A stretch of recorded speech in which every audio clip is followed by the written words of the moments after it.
Jesus reúne seus discípulos, talvez pela última vez, antes de subir a Jerusalém, antes da última ceia, antes do jardim do Getsemane, do Calvário, da cruz, da sua morte e da sua ressurreição. Existem alguns assuntos teológicos que parecem complicados, mas outros são bem óbvios. Na verdade, a própria estrutura literária, às vezes, ela nos mostra o que é importante. Como eu falei para vocês antes, essa distinção daquilo que é urgente, do que é importante, do que é essencial, às vezes a própria estrutura do texto, ela nos aponta. Mateus 24 começa falando a respeito dos sinais dos tempos. É seguro afirmar que Mateus 24 e 25 são aquilo que Cristo, o próprio Cristo, considera o mais importante. Um recado entre os recados mais importantes para ele deixar os seus discípulos naquele momento crucial, antes daquela provação que haveriam de passar. Mateus 24 começa falando a respeito dos sinais dos tempos, o sol, a lua, as estrelas, os acontecimentos que viriam logo antes do seu retorno, do estabelecimento definitivo do seu reino. Ele fala que o amor se esfriaria no coração de muitos. Mateus 25 começa falando a respeito da parábola das 10 virgens. Tinha 5 virgens sábias e 5 virgens nécias. Vocês lembram disso? Quantas das virgens dormiram? Quantas? 5. O pessoal prestando atenção aqui, que bom. 5 dormiram. 5 dormiram? Não, está errado. As 10 dormiram. Até eu errei hoje. As 10 virgens dormiram, foram só 5 nécias, não. As 5 sábias também dormiram. E às vezes, quando eu olho para mim mesmo, quando eu olho para as pessoas que me cercam, quando eu olho para a igreja onde eu congrego, quando eu olho para a igreja evangélica no Brasil, às vezes me parece que a gente está dormindo em relação aos assuntos que são os mais importantes. Mas eu quero ler a partir do versículo 31, que é onde Jesus engata a reta final do seu discurso. E é seguro afirmar que, no ponto de vista do próprio Cristo, é o que é de mais importante. Repare como isso se encaixa perfeitamente dentro do contexto das canções que eu venho cantando. Cantei a respeito da cruz, da ressurreição, da volta de Jesus, da nova terra. Mateus 25, 31. Quando vier o Filho do Homem na sua majestade, e todos os anjos com ele, então se assentará no trono da sua glória. E todas as nações serão reunidas em sua presença, e ele separará uns dos outros, como o pastor separa dos cabritos, dos bodes as ovelhas. E porá as ovelhas à sua direita, mas os bodes à sua esquerda. Então dirá o rei aos que estiverem à sua direita: vinde, benditos de meu Pai, entrai na posse do reino que vos está preparado desde a fundação do mundo. Não é bonito esse versículo? É um dos meus versos prediletos. Vinde, benditos de meu Pai, tomai posse do reino que vos está preparado desde a fundação do mundo. Porque em nome de Jesus eu acredito que vocês e eu estaremos do lado direito naquele glorioso dia, amém? Em nome de Jesus eu creio que vocês e eu somos e seremos ovelhas e não bodes, amém? Então é para nós que ele vai dizer: vinde, benditos de meu Pai, tomai posse do reino que vos está preparado desde a fundação do mundo. E aqui se nos abre, leia só a primeira palavra do versículo 35, só a primeira palavra: vinde, benditos de meu Pai, tomai posse do reino que vos está preparado desde a fundação do mundo. Por quê? Essa é a palavra. Por quê? E aqui segue uma lista de coisas que você e eu devemos fazer para sermos salvos. É isso? Sim ou não? Sim ou não? Não, claro que não. Você e eu, nós não temos nada a fazer para sermos salvos. Nós somos salvos única e exclusivamente pelo sangue salvífico do Cordeiro de Deus, que nos redime de todo pecado. Acabei de cantar a respeito disso. Mas vem uma lista aqui.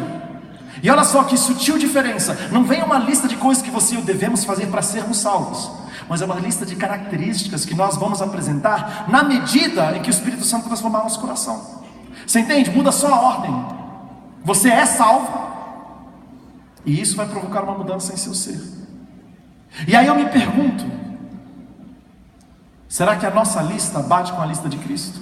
Porque quando eu olho para mim, quando eu olho para a igreja onde eu cresci, a igreja que eu frequento, ou a igreja evangélica do Brasil de maneira geral, talvez a lista fosse um pouquinho diferente. Vinde, benditos de meu Pai, tomai posse do reino que vos está preparado desde a fundação do mundo. Porque nunca adulteraste, poderia ser isso. Porque nunca mataste, porque nunca deste falso testemunho, porque nunca mentiste, nunca fofocaste nem um pouquinho. Será que é isso que está escrito aqui em Mateus 25? Importante deixar uma coisa clara: essas coisas que eu acabei de citar são importantes, sim ou não? Precisa ser mais convicto esse sim. São importantes ou não são? Sim. Jesus poderia aqui, no momento crucial de seu último discurso para seus discípulos, antes de cumprir a missão para a qual ele veio à terra, ele poderia ou não poderia ter relembrado do decálogo, os 10 mandamentos? Poderia ou não poderia? Sim ou não? Sim. Mas não fez. Que coisa curiosa. Segunda tentativa: vinde, benditos de meu Pai, tomai posse do reino que vos está preparado desde a fundação do mundo, porque foste à igreja uma vez por semana. Será que é isso? 2 vezes por semana? 3, 4 vezes, 5 vezes por semana? Será que é isso? Porque foste dizimista, ofertante? Mais uma vez, essas coisas que eu acabei de citar são importantes, sim ou não? Sim. Claro que são. Onde é que nós vamos exercitar aquilo que aprendemos da parte de Deus? Eu sei que está muito em voga esse negócio de eu creio em Deus, mas eu não congrego em nenhum lugar. Existe muito essa questão dos desigrejados hoje em dia, e eu entendo. Por um lado eu entendo, mas por outro lado é importante a comunidade, para que nós possamos exercitar aquilo que recebemos de Deus, um lugar onde nós podemos aprender juntos. Jesus poderia ou não poderia ter colocado isso aqui? Mas não fez.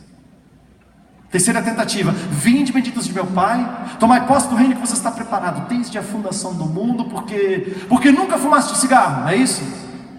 Porque álcool algum jamais tocou teus lábios puros, será? Porque nunca usaste drogas, porque não foste dependente químico, porque não foste viciado em remédios. Mais uma vez, essas coisas são importantes, sim ou não? Sim. Mas não foi isso também que Jesus Cristo escolheu citar neste momento tão importante de seu último discurso para seus discípulos. Última tentativa então: vinde, benditos de meu Pai, possui por herança o reino que vos está preparado desde a fundação do mundo, porque foste ordenado pastor, será? Presbítero? Diácono, ancião, missionário, evangelista, bispo, nem apóstolo. Melhor voltar para o texto, né? Mateus 25, leia comigo mais uma vez, 34 e 35. Então dirá o rei aos que estiverem à sua direita: vinde, benditos de meu Pai, tomai posse do reino que vos está preparado desde a fundação do mundo, porque tive fome e oraste por mim. Será que é isso?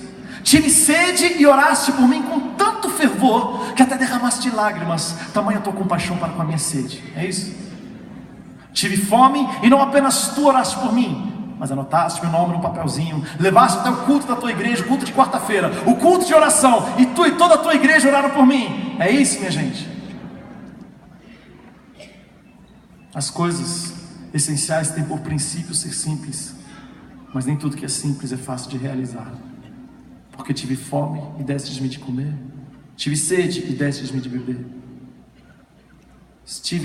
fui estrangeiro e me hospedastes, estava nu e me vestistes, enfermo e visitastes, preso e fostes ver-me. Então perguntarão os justos, em nome de Jesus: ainda vocês e eu, será? Senhor, quando foi que te vimos com fome e te demos de comer, ou com sede e te demos de beber? E quando te vimos forasteiro e te hospedamos, ou não te vestimos? E quando te vimos enfermo ou preso e fomos te visitar? O rei respondendo lhes dirá: em verdade vos afirmo que sempre que o fizestes a um destes meus pequeninos irmãos, a mim o fizestes. E eu poderia encerrar o que eu tenho para lhes dizer essa noite com esta palavra, mas posso ser sincero com vocês? Na minha opinião está um pouco óbvio demais. Eu sei, talvez faz um tempo que você não ouve falar disso aí na igreja onde você congrega, e isso é muito triste. Mas cá entre nós, se você está aqui nessa noite, você já ouviu isso muitas vezes. Isso aqui é muito básico. Eu quero ir um pouquinho além. Eu quero desafiar vocês um pouquinho mais esta noite. Eu quero explorar a palavra do estrangeiro. O que é para você fazer com o estrangeiro? Fui estrangeiro e... Não, me ajuda aqui. Fui estrangeiro e me hospedastes. Tem uma tradução da Bíblia Viva que diz assim: fui estrangeiro e me trataste como um convidado. Que bonito isso, não? Não é bonito? Agora, dentro do contexto bíblico, é importante a gente compreender quem é o estrangeiro. O estrangeiro é o grego? É o romano? É o babilônio? É o fenício? É o egípcio? É o filisteu? É? É e não é. Ao mesmo tempo é e não é, porque na verdade o conceito do estrangeiro está mais relacionado à questão espiritual e religiosa do que à questão de etnia. O estrangeiro talvez seja um adorador da deusa Hera, uma deusa grega. Talvez um adorador do deus Baco. Já ouviu falar a palavra bacanal? Então, é o tipo de culto que se fazia a Baco, que era o rei, o deus do vinho. Imagina como era. Esse é o estrangeiro. O estrangeiro talvez fosse um adorador do deus Baal. Já ouviu falar no deus Baal? Pesquisa um pouquinho a respeito de que tipo de cultos as sacerdotisas de Baal promoviam, e aí você vai entender um pouquinho por que Israel sempre caía nessa de Baal na antiguidade. O estrangeiro talvez seja um adorador do deus Moloque, um deus cruel que exigia sacrifício humano de recém-nascidos que eram queimados vivos em sua presença. Imagina o cheiro nesses cultos, imagina o barulho. O estrangeiro é quem não pensa como você e eu pensamos. O estrangeiro é quem não crê como você e eu cremos. O estrangeiro é quem não se comporta como nós acreditamos ser a maneira correta de se comportar. O estrangeiro é quem é fundamentalmente diferente de nós. O estrangeiro talvez até mesmo seja uma pessoa que, através da sua liberdade de expressão, tenta coibir a sua e a minha liberdade de sequer estarmos aqui neste teatro nesta noite adorando o Rei dos Reis, o Senhor dos Senhores, o único digno de toda a glória e louvor. E o que é para você fazer com o estrangeiro? O que é para você fazer com o estrangeiro? Detonar nos comentários no Facebook, é isso?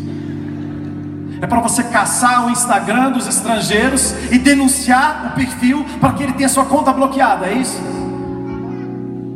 Para você procurar os vídeos dos estrangeiros e acabar com eles nos comentários, citando um verso bíblico atrás do outro, é isso? Tem misericórdia de nós, Senhor. Tem misericórdia.